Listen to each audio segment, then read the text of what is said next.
Pemerintah sedang mewaspadai kemungkinan gelombang 3 pandemi COVID di Indonesia. Juru bicara Satgas Penanggulangan COVID-19, Wiku Adhisa Smito, mengatakan kewaspadaan itu terkait kondisi sejumlah negara yang tengah menghadapi gelombang ketiga serangan virus corona. Ia menjelaskan gelombang pandemi di dunia sudah terjadi sebanyak 3 kali. Puncak gelombang pertama terjadi pada Januari 2021, puncak kedua April 2021, dan Agustus-September sebagai puncak gelombang ketiga. Namun situasi berbeda dialami di Indonesia. Pasalnya, Indonesia baru 2 kali melalui gelombang pandemi. Wiku menambahkan saat ini Indonesia sudah melalui gelombang pertama. Negara-negara di dunia seperti Amerika Serikat, Malaysia, dan Jepang justru sedang berada dalam gelombang kedua pada Januari 2021. Bahkan ketika negara lainnya sedang mengalami puncak kedua pada April 2021, tren kasus positif di Indonesia justru mengalami pelandaian. Gelombang kedua di Indonesia baru dialami pada Juli 2021. Dengan melihat pola lonjakan di Indonesia berselang 3 bulan dari lonjakan di dunia serta India, Malaysia, dan Jepang, maka kita harus waspada dan tetap disiplin protokol kesehatan agar kita tidak menyusul third wave atau lonjakan ketiga dalam beberapa bulan ke depan. Kita dapat belajar dari India mengingat kasus di negara ini telah mendatar selama 2,5 bulan terakhir meski sempat mengalami kenaikan signifikan.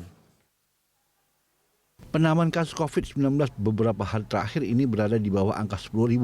Terakhir 14 September 2021, penambahan kasus positif sebanyak 4.128 kasus. Total positif menjadi 4.174.216. Dari angka itu sebanyak 3.942.473 sembuh dan 139.415 meninggal dunia. Tim Liputan, Berita 1. Ya, waspadai gelombang ketiga COVID-19. Bagaimana jika gelombang ketiga COVID ini terjadi? Lalu bagaimana cara mencegah datangnya gelombang ketiga COVID? Untuk membahasnya, kami sudah terhubung bersama dengan Ricardi Adnan, anggota tim pakar bidang perubahan perilaku Satgas COVID-19. Pak Ricardi, terima kasih sudah bergabung bersama kami dalam COVID Today.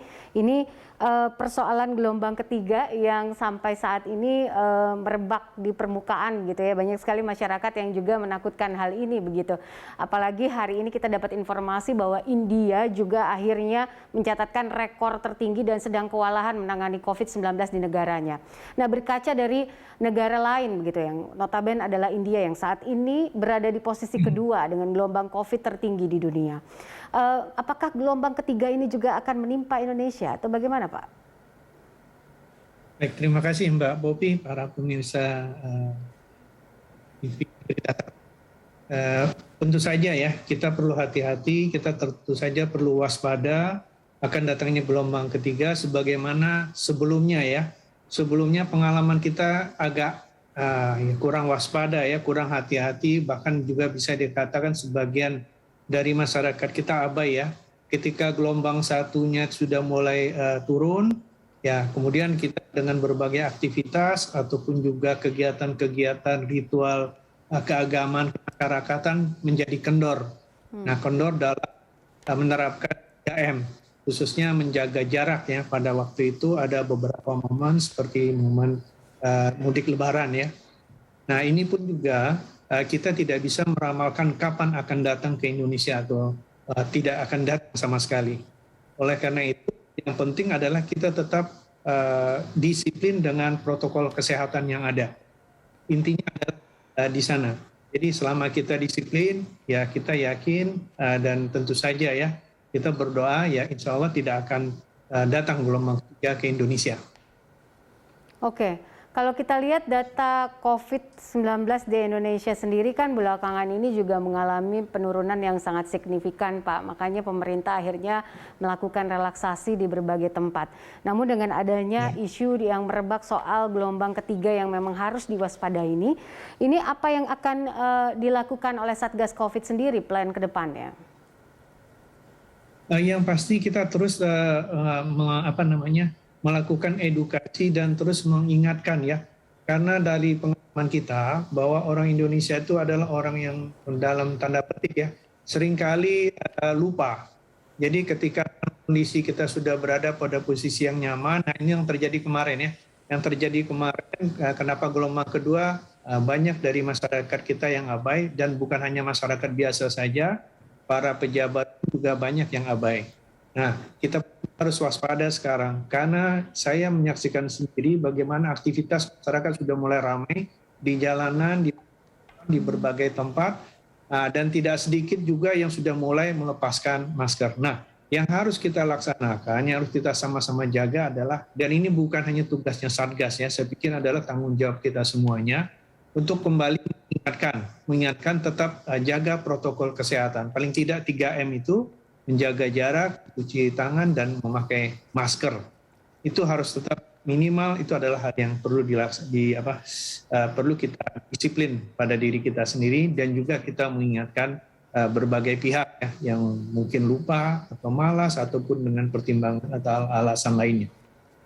Oke, bagaimana dengan antisipasi pintu-pintu masuk yang saat ini juga bisa menjadi salah satu problem juga kalau seandainya tidak diperketat, Pak. Karena kan kita tahu bahwa kemarin juga kita lihat dan baca ada kasus WNA juga yang sudah bisa masuk ke Indonesia, teridentifikasi COVID begitu ya, tapi begitu dites di bandara ternyata hasil tes COVID dari negaranya itu yang tadinya negatif akhirnya positif. Nah, ini juga bisa menjadi satu kelalaian gitu dari pemerintah untuk tidak mengantisipasi hal ini. Apa yang akan dilakukan Satgas COVID untuk mengantisipasi gelombang ketiga ini? Betul sekali itu Mbak Popi. Jadi gelombang ketiga itu telah diantisipasi oleh Satgas dan juga oleh pemerintah dengan tadi telah disebutkan ya, celah-celah atau mungkin lubang yang bisa masuk virus yang dari luar itu ke Indonesia. Nah, salah satunya pengetatan, dan ini yang hari ini dilakukan dan sudah beberapa hari ini ya. Itu Satgas kalau hari ini itu ada di Pulau Batam ya. Jadi salah satu titiknya kita tidak hanya yang lewat jalur udara saja, tapi juga lewat jalur darat dan juga lewat laut pun juga ditingkatkan.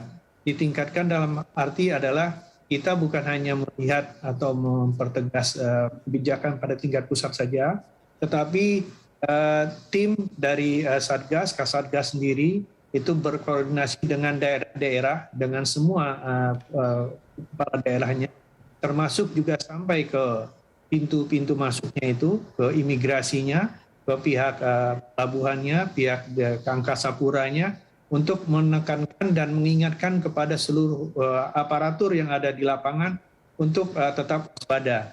Ini adalah upaya yang bisa kita lakukan pada saat ini, karena kita tidak mungkin menghalangi tamu atau mungkin pihak-pihak tertentu, apakah mungkin urusan negara, apakah urusan dagang dan urusan lainnya untuk datang ke tanah air. Tetapi yang penting adalah bagaimana kita mengantisipasi jangan sampai ada celah yang bisa adanya, itu kita lalai ya, karena tidak bisa dipungkiri gelombang kedua pun juga masuknya karena mungkin ada beberapa titik yang tidak terawasi secara sempurna ya. Oke, Pak, selain mungkin perilaku dari masyarakat yang tidak patuh akan prokes yang sudah ditentukan oleh pemerintah saat ini, apalagi yang bisa menjadi akhirnya terjadinya gelombang COVID ketiga, Pak?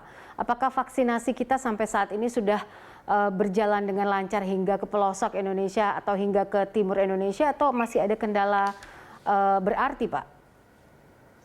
Ya, tentu saja masih ada kendala ya. Kita pada saat ini kurang lebih sekitar sudah hampir 70 juta kita sudah kita vaksin, dan kemudian artinya apa? Kita pun juga sudah melakukan edukasi dari Satgas Bidang Perubahan Perilaku ini sebanyak sekitar 120.000 penduduk masyarakat di Indonesia, itu disebarkan dari teman-teman, adik-adik kita, mahasiswa, pelajar, untuk mengedukasi bagaimana mematuhi protokol kesehatan.